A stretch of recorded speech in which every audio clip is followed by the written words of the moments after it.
Bonjour, nous sommes ici dans un appartement thérapeutique qui se situe au sein d'un service de revalidation.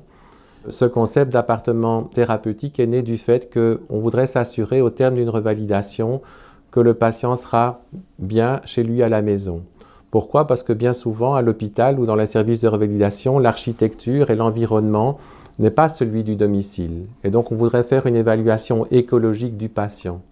Et souvent, lorsqu'on fait de la revalidation, ce qui nous intéresse, ce n'est pas tellement d'évaluer les déficits du patient, mais plutôt les potentiels. Qu'est-ce qu'on pourra utiliser pour le renvoyer à la maison? Il faudrait s'assurer alors qu'il n'a pas besoin d'aide, qu'il n'a pas besoin d'aménagement éventuellement sur le plan architectural.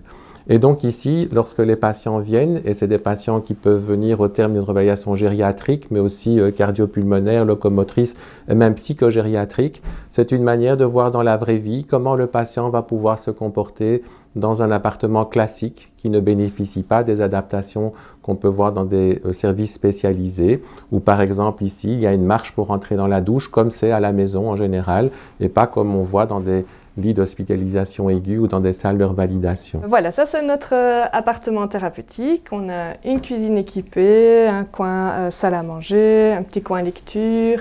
Derrière, il y a une salle de bain qui ressemble à une salle de bain classique d'appartement et une chambre à coucher.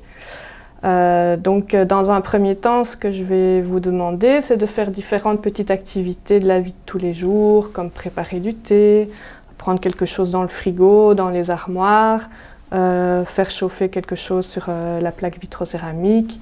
Après, on peut aussi aller dans la salle de bain, tester différentes petites choses.